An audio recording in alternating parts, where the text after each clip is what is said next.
आप देख रहे हैं जन टीवी और मैं आपके साथ आकांक्षा पारिक। खबरों की शुरुआत से पहले एक नजर सुर्खियों पर।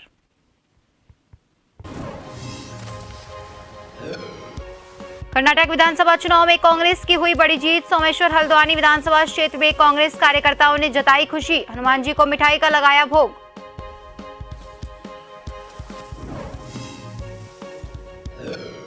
काशीपुर में भाजपा ओबीसी मोर्चा की जिला कार्य समिति की बैठक। आगामी निकाय चुनाव और लोकसभा चुनाव की तैयारियों पर हुई चर्चा।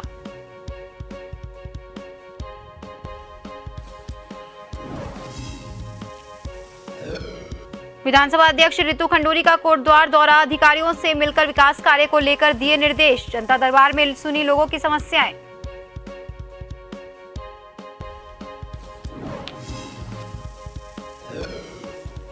उत्तरकाशी में राष्ट्रीय लोक अदालत का आयोजन। लंबित पड़े मामलों की हुई सुनवाई। 161 केसों का सहमति से निपटारा।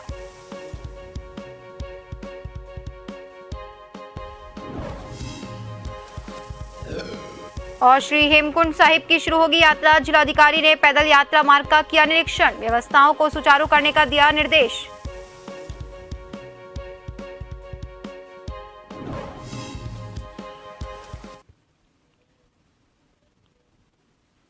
और अब खबरें विस्तार से।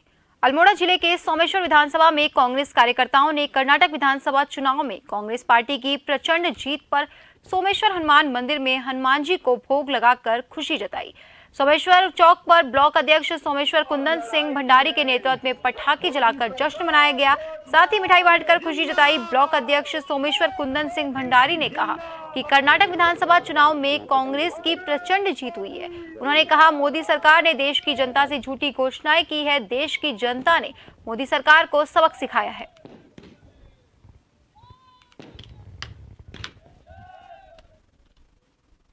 कर्नाटक विधानसभा चुनाव में कांग्रेस को मिली भारी जीत का असर अन्य राज्यों में भी देखने को मिल रहा है। कांग्रेस कार्यकर्ताओं का उत्साह बना हुआ है। उत्तराखंड के हल्द्वानी में भी कर्नाटक विधानसभा चुनाव में कांग्रेस को मिली जीत पर कांग्रेस द्वारा मिठाई बांटकर कार्यक्रम किया गया। कांग्रेस के महानगर अध्यक्ष गोविंद सिंह बिष्ट के नेतृत्व में पार्टी कार्यकर्ताओं ने बुद्ध पार्क में मिठाई बांटी। इस दौरान कांग्रेस के महानगर अध्यक्ष गोविंद सिंह बिष्ट ने कहा कि कर्नाटक की जीत कांग्रेस के लिए एक संजीवनी बनकर आई है, क्योंकि पिछले विधानसभा चुनाव में बीजेपी ने धनबल से कांग्रेस की सरकार को गिरा दिया था, लेकिन इस बार के चुनाव में कर्नाटक की जनता ने बीजेपी को सबक सिखाने का काम किया है।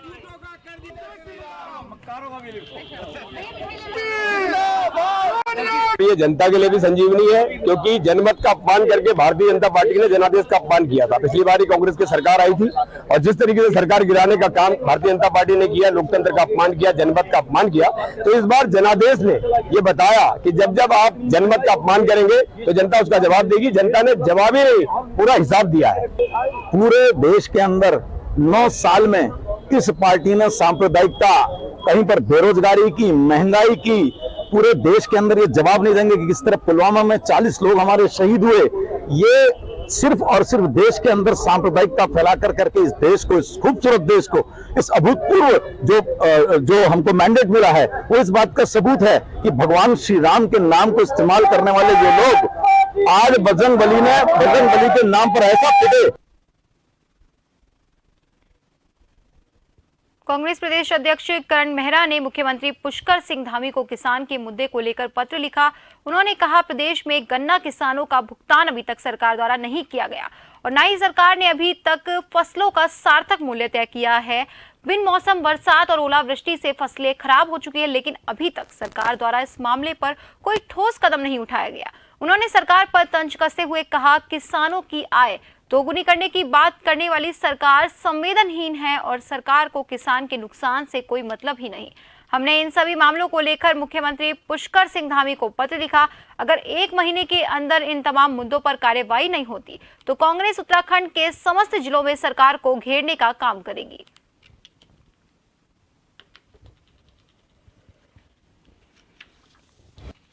क्या तैयारी रहेगी, किस तरीके से? हम 1 महीने अभी इंतजार कर रहे हैं।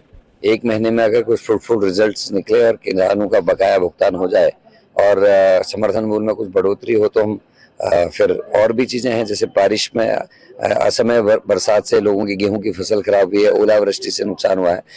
इस सरकार ने एक भी रुपया किसानों के मुआवजे की बात नहीं की। किसानों की आय दुगनी करने की बात करने वाली सरकार इतनी संवेदनहीन है कि उनको किसानों का नुकसान का कोई मतलब ही नहीं तो और सरकारें होती अभी तक मुआवजा घोषित हो चुका होता गेहूं का। और कर्नाटक विधानसभा चुनाव में कांग्रेस की हुई शानदार जीत के बाद जहां प्रदेश कांग्रेस मुख्यालय देहरादून में कांग्रेस जमकर जीत का जश्न मना रही है, वहीं बीजेपी के प्रवक्ता विनोद सुयाल ने कहा कर्नाटक विधानसभा चुनाव में वोट प्रतिशत कम होने के कारण बीजेपी को हार का मुंह देखना पड़ा। उन्होंने कहा कि जनता का जनादेश हम स्वीकार करते हैं और केंद्रीय नेतृत्व इस पर मंथन कर रहा है कि क्या कारण रहे जो कर्नाटक चुनाव में हार मिली है। साथ ही उन्होंने कहा कि यूपी के निकाय चुनाव में बीजेपी ने जनता का विश्वास जीता, जिससे जबरदस्त जीत बीजेपी को हासिल हुई। रूप से जब किसी विषय पर सफलता और असफलता का विषय आ जाता है तो उनके कारणों पर जाना तो एक समझदार संगठन का एक नेतृत्व का रहता ही है। उसका आत्ममंथन और उसका चिंतन तो स्वाभाविक ही है। उसके बाद आगे क्या किया जा सकता है उस सारे विषयों पर चर्चा वार्ता हमारा नेतृत्व कर रहा है। केंद्र और प्रदेश सरकार एक और देश भर में मदरसों को बढ़ावा देने की बात करती है तो वहीं दूसरी ओर पिछले 6 सालों से SPQEM के द्वारा रखे गए उत्तराखंड के मदरसों के तकरीबन 1000 शिक्षकों को वेतन नहीं मिल पाया, जिसके चलते शिक्षकों और प्रबंधकों में भारी रोष है। आपको बता दें, उत्तराखंड में चलने वाले मदरसों को लेकर सरकार ने 2008 में गाइडलाइन तैयार की थी और मदरसों में पढ़ाने वाले शिक्षकों की 10 से 12 हजार रुपए महीना वेतन सरकार अपनी तरफ से जारी करेगी, जिसके बाद सरकार ने उक्त वेतन 2016-17 तक तो दिया, उसके बाद वेतन जारी नहीं किया गया, जिसके चलते मदरसा प्रबंधन को तो दिक्कतों का सामना करना पड़ रहा है। शिक्षकों ने कहा अगर जल्द ही सरकार इस मामले में कोई सकारात्मक कदम नहीं उठाती तो सभी लोग मिलकर सरकार के खिलाफ एक बड़ा आंदोलन करेंगे। योजना चला रखी है मदरसों के सुधार के लिए, लेकिन क्या है कि 6 साल हो गए मदरसा शिक्षकों को मानदेय नहीं मिला है। ये लोग भूखमरी की कगार पर हैं। इनके दुख दर्द को अगर मैनेजर्स, अध्यक्ष या प्रबंध समिति भी सुनती है, हम लोग भी कहाँ तक करेंगे अकेले। मैनेजमेंट भी में बहुत सारी 11 कमेटियाँ, 11 मेंबरान हैं, सभी के यहाँ, मेरे यहाँ भी हैं और डॉक्टर APJ अब्दुल कलाम में भी हैं, किसी के यहाँ 7 हैं। और लेकिन प्रबंधक महोदय बेचारे कहाँ तक करेंगे और अध्यक्ष महोदय भी। वैसे भी सिंगल मदर हूँ तो मुझे तो बहुत ज़्यादा दिक्कतें आ रही हैं। मैं चाहती हूँ जल्द से जल्द हमारा मानदेय दिया जाए। खर्चा चलाने की बहुत ज़्यादा दिक्कत है। बेटी है मेरी, उसे पढ़ाने की, उसको लिखाने की, उसके खाने पीने की हर तरह से बहुत दिक्कत परेशानी हो रही है।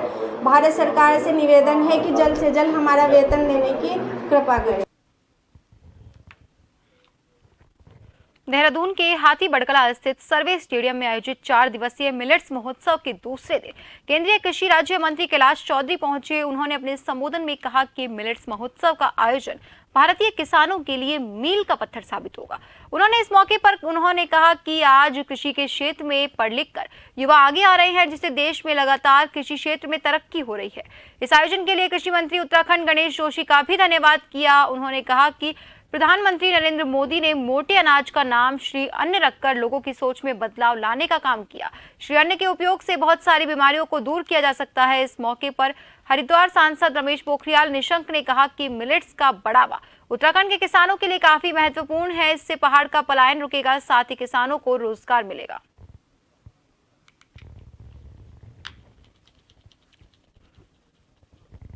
अंतर्राष्ट्रीय मिलेट्स ईयर चल रहा है 2023 और उस काम को हमारे उत्तराखंड की सरकार, आदरणीय कृषि मंत्री जी और हमारे मुख्यमंत्री जी के प्रयासों से ये आज महोत्सव मनाया जा रहा है और जिसमें 4 दिन का ये कार्यक्रम रहेगा। इसमें सैकड़ों जो किसान आए, निश्चित रूप से किसान आने वाले समय के अंदर श्री अन्न के माध्यम से वो अपने स्वयं की थाली के अंदर भी अन्न पहुँचे और देश के प्रत्येक व्यक्ति को भी किस तरह से श्री अन्न पहुँचे। तो इस दिशा के अंदर निश्चित रूप से ये एग्जीबिशन और जो यहाँ का महोत्सव रखा गया है। तो उत्तराखंड तो जैविक खेती का एक ऐसा स्थान है जो सारे विश्व में अपना स्थान रखता है। यहाँ जो हिमालय का क्षेत्र है और जो इसकी जैव विविधता है वो पूरी दुनिया के अंदर अद्भुत है। और इसलिए ये जो श्री अन्न उत्सव है ये न केवल यहाँ की आर्थिक क्षमताओं को बढ़ाने का बल्कि मानव के स्वास्थ्य की रक्षा का एक मॉडल। प्रदेश में 4 दिवसीय श्री अन्न महोत्सव का आज दूसरा दिन है। इस महोत्सव में आज केंद्रीय कृषि राज्य मंत्री कैलाश चौधरी ने भाग लिया।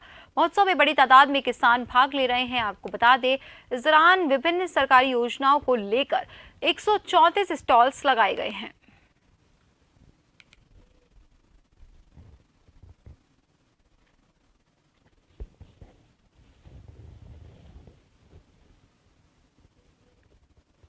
विश्व प्रसिद्ध श्री हेमकुंड साहिब में अभी करीब 8 फीट बर्फ है। यहाँ लक्ष्मण मंदिर और हेमकुंड सरोवर भी पूरी तरह से बर्फ से ढके हुए हैं। श्री हेमकुंड साहिब के कपाट 20 मई को खुलेंगे। प्रशासन यात्रा तैयारियों में लगा हुआ है और चमोली के जिलाधिकारी ने 18 किलोमीटर पैदल यात्रा कर हेमकुंड साहिब यात्रा तैयारियों का जायजा लिया। सेना के जवानों ने हेमकुंड साहिब मार्ग पर बर्फ हटाकर आवाजाही सुचारू कर दी है।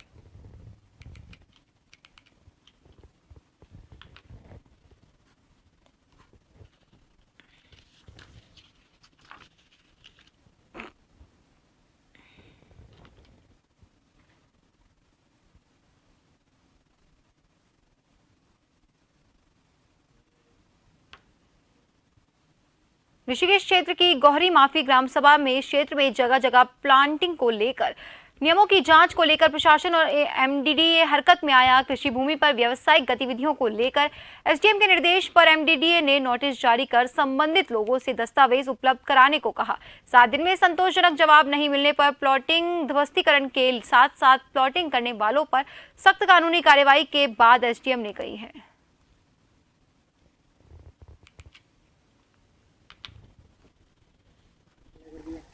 कब तक का वक्त दिया गया है? देखिए, उसमें एमडीडी के थ्रू वहाँ पर नोटिस उन पे सर्व किया गया है। जो इलीगल प्लॉटिंग की बात आप रखी थी आप लोगों ने, तो उसमें 1 हफ्ते का टाइम दिया गया है उन्हें। अगर वो जो भी पेपर प्रस्तुत करते हैं, अगर उससे रिलेटेड लीगल अगर पाया जाता है तो ठीक है, लेकिन अगर इलीगल होता है तो उस पर कार्रवाई की जाए। प्रदेश में समान नागरिकता कानून लागू करने के लिए मुख्यमंत्री पुष्कर सिंह धामी पूरी तरह से एक्टिव मोड में नजर आ रहे हैं। एक कार्यक्रम के दौरान मुख्यमंत्री ने मीडिया से बातचीत करते हुए बताया कि 30 जून तक यूनिफॉर्म सिविल कोड का ड्राफ्ट तैयार हो जाएगा। मुख्यमंत्री ने कहा, गठित समिति द्वारा ये कहा गया कि 30 जून तक यूनिफॉर्म सिविल कोड का ड्राफ्ट तैयार कर दिया जाएगा। सीएम ने कहा कि ड्राफ्ट मिलने के बाद ही आगे की कार्रवाई की जाएगी और उत्तराखंड के साथ साथ देश के अन्य राज्यों से भी अपेक्षा की जाएगी कि सभी राज्य भी अपने यहाँ समान नागरिकता कानून लागू करें।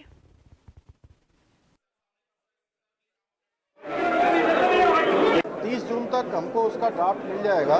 जो कमेटी ने हमको एश्योर किया है कि हम 30 तारीख तक ड्राफ्ट तैयार कर लेंगे। उसके बाद हम उस पर आगे कार्रवाई करेंगे कि समान नागरिक संहिता हमारे यहाँ तो लागू हो और सबसे हम अपेक्षा करेंगे कि पूरे देश के अन्य राज्य भी उसको लागू करें। ठीक है। और इसी के साथ खबरों में वक्त तो चला एक छोटे से ब्रेक का। जल्द हाजिर होंगे, बने रहिए जन टीवी के साथ।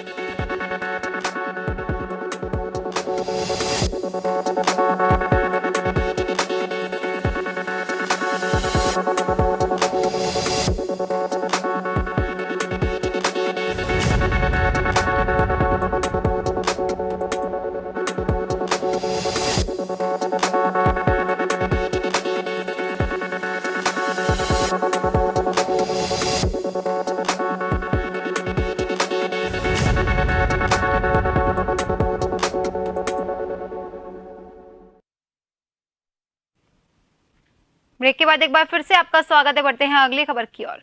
लोहाघाट के पाटन पुल के पास युवा सूरज अधिकारी को बंदरों के झुंड के द्वारा एक दुर्लभ प्रजाति के उल्लू के बच्चे पर हमला करते हुए देखा तो सूरज ने बंदरों के झुंड को भगाकर उल्लू के बच्चे को हमले से बचाया और घायल उल्लू के बच्चे को घर ले आया और अपने पिता यानी पूर्व सैनिक ललित सिंह अधिकारी को इसकी जानकारी दी, जिसके बाद पूर्व सैनिक ललित सिंह अधिकारी ने लोगों को ये जानकारी दी, जिसके बाद ललित सिंह अधिकारी मोहन चंद्र पाटनी और सुभाष कुमार के द्वारा उल्लू के बच्चे को पशु चिकित्सालय लोहा घाट लाया गया, जहां डॉक्टर्स ने जनक चंद के द्वारा उल्लू का इलाज किया गया। डॉक्टर चंद ने बताया कि उल्लू के बच्चे के पंख में चोट आई है, एक हफ्ते के भीतर वो ठीक हो जाएगा। डॉक्टर चंद ने कहा उल्लू काफी दुर्लभ प्रजाति का है। लोगों के द्वारा रेंजर दीप जोशी को इसकी सूचना दी गई, जिसके बाद वनकर्मी उल्लू को अपने साथ ले गए, जिसका वनकर्मियों के द्वारा इलाज करवाया जाएगा। वहीं लोगों के द्वारा जागरूक लोगों के प्रयासों की सराहना की गई।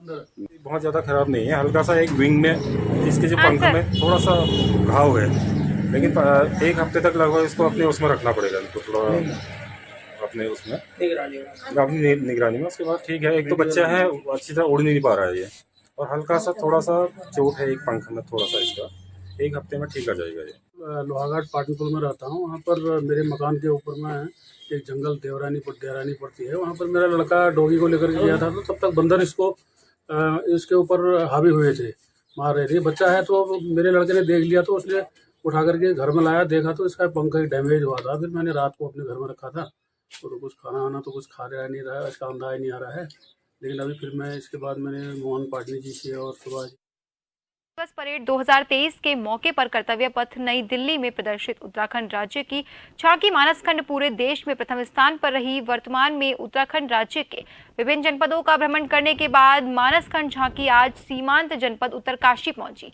जहां स्थानीय विधायक ने इस झांकी को हरी झंडी दिखाकर जनपद के विभिन्न स्थानों के लिए रवाना किया, ताकि स्थानीय जनमानस अपनी संस्कृति को जान सके।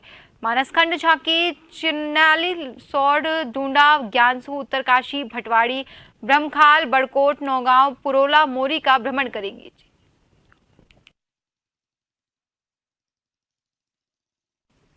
देहरादून में दून विश्वविद्यालय में राष्ट्रीय होम्योपैथिक सम्मेलन होम्योकॉन 2023 कार्यक्रम का आयोजन किया गया। इस मौके पर मुख्यमंत्री पुष्कर सिंह धामी ने बतौर मुख्य अतिथि शिरकत की। इस दौरान केंद्रीय राज्य मंत्री अश्विनी कुमार चौबे भी मौजूद रहे। मुख्यमंत्री पुष्कर सिंह धामी ने कार्यक्रम की शुरुआत दीप प्रज्वलित कर की। कार्यक्रम को संबोधित करते हुए मुख्यमंत्री पुष्कर सिंह धामी ने कहा कि केंद्र और राज्य सरकार लगातार आयुष चिकित्सा को बढ़ावा दे रही है। इस दौरान मुख्यमंत्री ने इस कार्यक्रम के आयोजन के लिए सभी को हार्दिक बधाई और शुभकामनाएं दी है। वहीं केंद्रीय राज्य मंत्री अश्विनी कुमार चौबे ने कहा कि केंद्र सरकार लगातार आयुष चिकित्सा को बढ़ावा दे रही है। इसी के तहत 2014 में अलग से आयुष मंत्रालय का गठन किया गया, जो कि सराहनीय है। साथ ही उन्होंने कहा कि देवभूमि उत्तराखंड में आयुष चिकित्सा को बढ़ावा देने के लिए काफी कुछ संभावनाएं मौजूद हैं।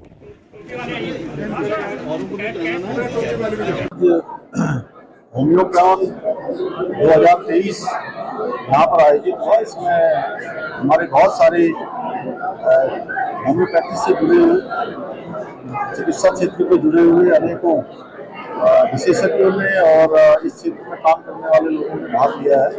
तो निश्चित रूप से ये उत्तराखंड जहाँ देवभूमि है, वहीं ये आयुष भूमि भी है, आयुष के साथ साथ योग भूमि भी है। तो इस प्रकार के जो कार्यक्रम हैं, उससे तमाम प्रकार की जो चर्चा होती है, जो उसमें एक मंथन होता है, चिंतन होता है। होम्योपैथिक का कोई बाहर की जर्मनी की नहीं है, ये लोगों में भ्रम है। ये भारत की पुरातन और सनातन संस्कृति से जुड़ा हुआ, जो चरक संहिता में आयुर्वेद हो, होम्योपैथ हो, ये जड़ी बूटी औषधियों से निर्मित ही वो दवाइयाँ हैं। भले हमारे जर्मन के विद्वान ऐसे चिकित्सक पूरे दुनिया में इसको।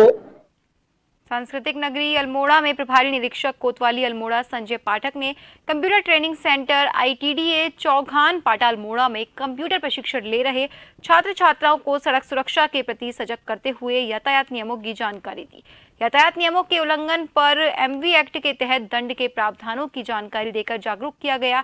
सभी से दोपहिया वाहन चलाते समय हेलमेट पहनने, 3 सवारी नहीं बैठाने और सड़क सुरक्षा के दृष्टिगत यातायात नियमों का हमेशा पालन करने की अपील करते हुए अन्य लोगों को भी जागरूक करने हेतु प्रेरित किया गया। साथ ही साइबर अपराध, महिला सुरक्षा, उत्तराखंड पुलिस, गौरा शक्ति फीचर और हेल्पलाइन नंबरों की भी जानकारी देकर जागरूक किया। उत्तराखंड के पहाड़ी जिलों में 17 मई तक बारिश होगी। मौसम विभाग ने 17 मई तक चमोली, उत्तरकाशी, बागेश्वर, रुद्रप्रयाग और पिथौरागढ़ समेत अन्य जिलों में बारिश की संभावना जताकर येलो अलर्ट जारी किया। वहीं मैदानी जिलों में मौसम शुष्क रहेगा और तापमान बढ़ने का अंदेशा जताया है। मौसम विभाग के निदेशक डॉक्टर विक्रम सिंह ने बताया कि 14 से 16 तक पर्वतीय इलाकों में बारिश की संभावना है। वहीं 17 से 19 तक हल्की बारिश ऊंचाई वाले इलाकों में हो सकती है। हालांकि 20 के बाद थोड़ी एक्टिविटी शायद मिलने वाली है। 20 तारीख से एक पश्चिम विक्षोभ दिख रहा है कि वो आएगा, उसका असर देखने को मिलेगा। लेकिन 19 तक कोई विशेष एक्टिविटी वेदर वाइज नहीं है। जैसे मैंने बोला 14, 15, 16 में थोड़ी बहुत जो है हल्की एक्टिविटी रेन थंडरस्टॉर्म की वो अंदर के डिस्ट्रिक्ट्स में दिखेंगी। हल्द्वानी पुलिस नशे के खिलाफ कार्रवाई के लाख दावे करती हो, लेकिन पुलिस के दावे राजपुरा क्षेत्र में हवाई साबित हो रहे हैं। आपको बता दें, स्मैक, चरस, शराब और सट्टेबाजी के खिलाफ अब राजपुरा की महिलाओं और स्थानीय लोगों ने मोर्चा खोल दिया। स्थानीय लोगों का कहना है कि राजपुरा क्षेत्र में नशे का खुलेआम कारोबार चल रहा है, लेकिन पुलिस आंख बंद करके बैठी है। स्थानीय लोगों ने खुद मोर्चा उठाते हुए पुलिस प्रशासन को नशे के कारोबार पर कार्रवाई करने के लिए 3 दिन का समय दिया। राजपुरा के सामाजिक कार्यकर्ता शैलेंद्र बाली ने पुलिस को आमरण अनशन की चेतावनी दी है। ये लोग अपना नशा बंद कर दें। यदि भी वो नशा बंद नहीं करेंगे तो मैं धरना प्रदर्शन करूंगा प्रशासन के खिलाफ और आमरण अनशन भी करूंगा।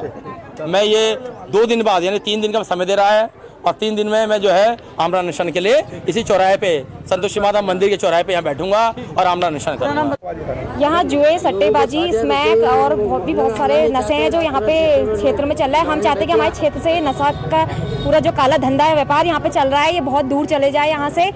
और हम भैया के साथ हैं, इनका सहयोग दे रहे हैं कि हम अपने क्षेत्र से नशा मुक्ति हटाएं। इसमें जब आप मेरे संज्ञान में इस चीज़ को ला रहे हैं और लोगों ने इस चीज़ को संज्ञान में लाया है तो इसको बहुत अच्छे से वहाँ पर कार्रवाई की जाएगी और जो भी नशे में लिप्त होगा उसको जेल को सलाखों के पीछे भेजने का काम किया जाए। और अब आखिर में एक नजर हेडलाइंस पर।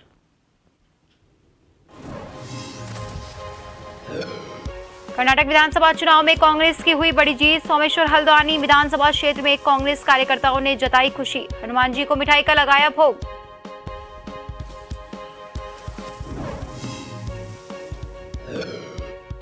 काशीपुर में भाजपा ओबीसी मोर्चा की जिला कार्य समिति की बैठक। आगामी निकाय चुनाव और लोकसभा चुनाव की तैयारियों पर हुई चर्चा।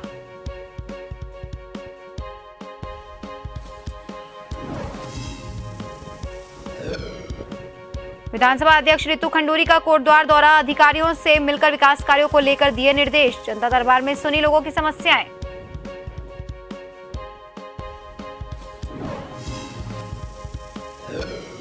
उत्तरकाशी में राष्ट्रीय लोक अदालत का आयोजन। लंबित पड़े मामलों की हुई सुनवाई। 161 केसेस का सहमति से निपटारा।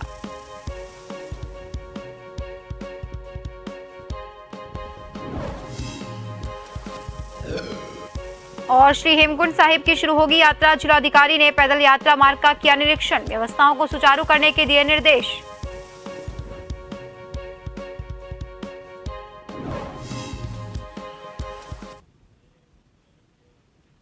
और फिलहाल इस बुलेटिन में इतना ही। बने रहिए जन टीवी के साथ। नमस्कार।